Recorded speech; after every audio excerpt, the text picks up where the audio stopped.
one, and we've got a load of new information now. The family tree, all this lot, it's just been printed out, and you see here we're at 1050 to 2014. Now, because of the new research and the links, and I'll show you through the process which will be part of this video, we've now jumped back from 1050 to the year 990. 30 times great grandfather Robert de Denny, born in about 990 in Buckhurst in Sussex. That's all we know about him other than his son's name and their family coat of arms and that. And it's the origins of the de Denny name.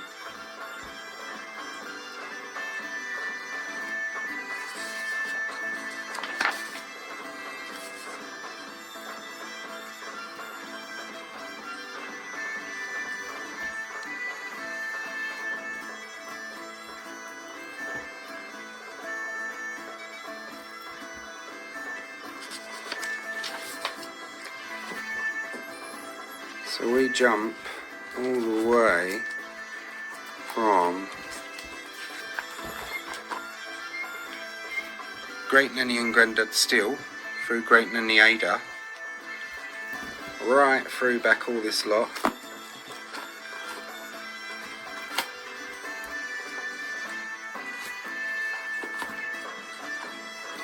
we're into the medieval period now.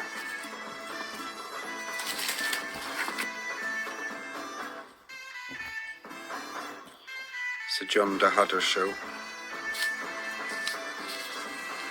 Paper.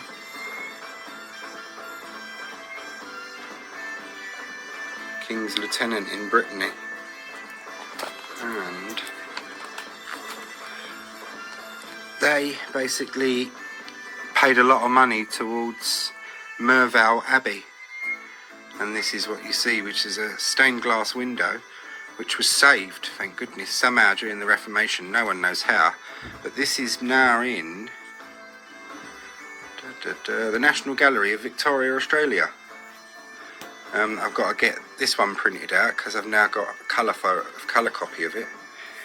Yeah. Then you go back to his father, who is Sir William de Huddershaw. Fought with King Edward I in his campaigns to subjugate the Scots and the Welsh, which was quite unkind of him really, but there we are. And this is him, shown in all his crusader gear and whatnot and that. His tomb rather. I'll get some colour copies printed out of that now.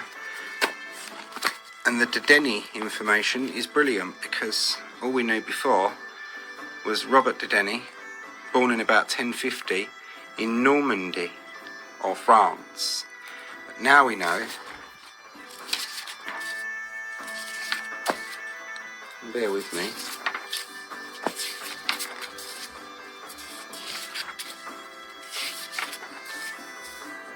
here we are, now we know Robert de Denny, and he was born in 1050 in Sussex or Kent. He died in 1088 in Buckhurst. Pincerner in charge of wines and beverages to Edward the Confessor, a position that he appears to have inherited from his father. And this is Ralph, our direct ancestor.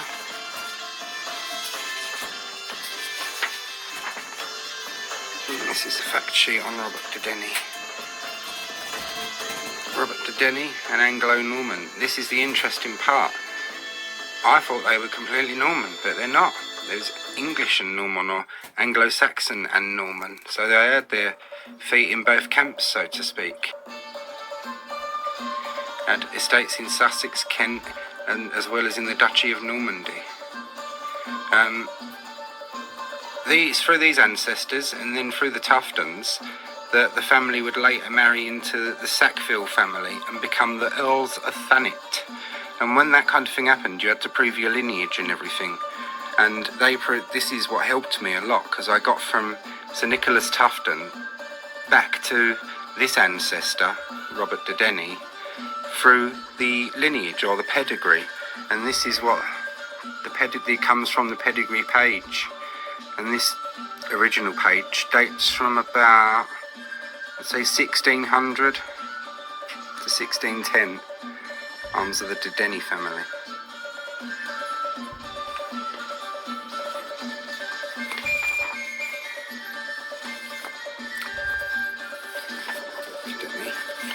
And now you've got Ralph de Denny. All I knew about him was his birth year.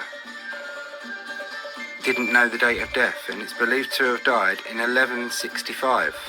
So if he did, that would have made him a very long-lived old man for the age. And Sibylla, his wife. The fact sheet we've got on these is quite good now.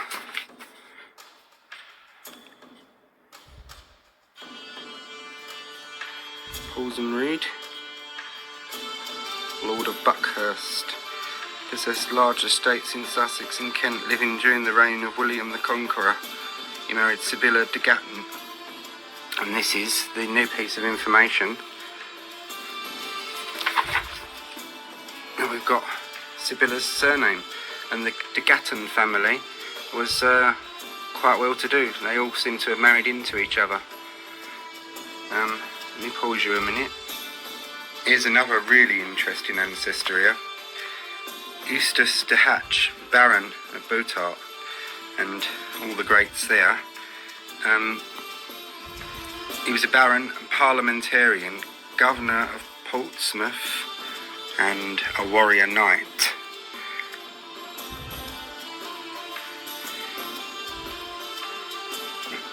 Fact sheet. Baron de Hatch was one of the ones that was around and at the time of Magna Carta and that kind of thing. It's his history. But there's his seal, and there's the coat of arms. And this is what I really like. A letter from King Edward I to Eustace de Hatch. Much better.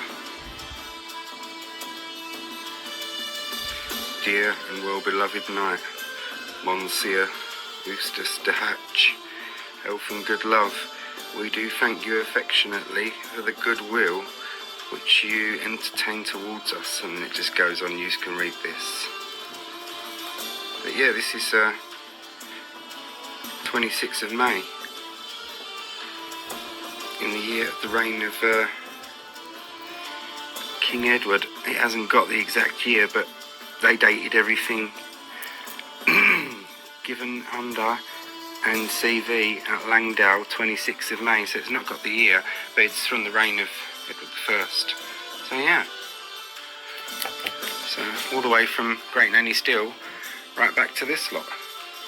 So I've now got to print out a new frontis page for the year. Instead of 1050, it's now 990 to 2014. I've now got to add Sibylla's surname de Gatton to that set of ancestors there, and the lineage line is what you're going to see in a minute. I'll stop this one, and then it will be a screen record through the new information on Ginny.com, which is a site I've joined which helps with a lot of the medieval ancestry, and that is what's helped us jump back another 2 or 3 generations in the de Denny line, back right into the 900s and the Anglo-Saxon era. So we're very lucky with this information, guys and girls. Join me all for the next part of the video.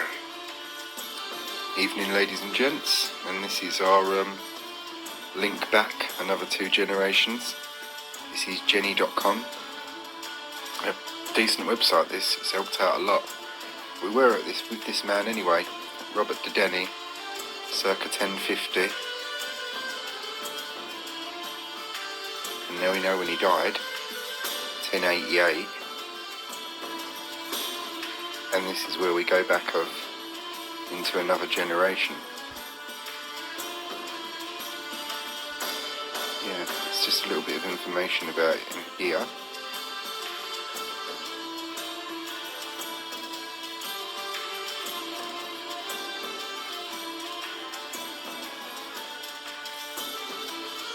And this is where we go back now. This is a brand new generation that we didn't know about before. And we've jumped back to the 1030s here with Robert de Denny Senior. And he's born in 1030, circa 1030 in East Sussex. Oops, sorry. And he died circa 1066 in Normandy, Kent or Sussex. Note the year 1066. Makes me wonder, did he die in the Battle of Hastings? And we don't know on whose side this lot fought, as I said, because they had feet in both camps, being Anglo-Norman. But they did pretty well after the Norman conquest, so I shall leave that up to your imagination.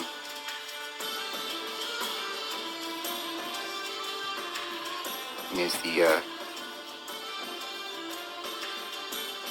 he was Pincerna, a household official in charge of wines and beverages to King Edward the Confessor.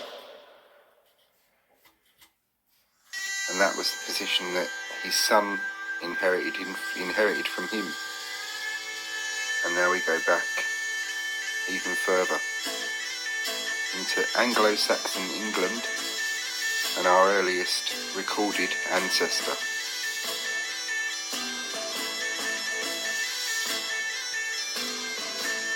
Year 990. We don't know where he was born, but he died in Buckhurst in East Sussex, and we don't know when he died. But this is brilliant information to have, and this gives us all the origins of the family name, Denny, de Denny.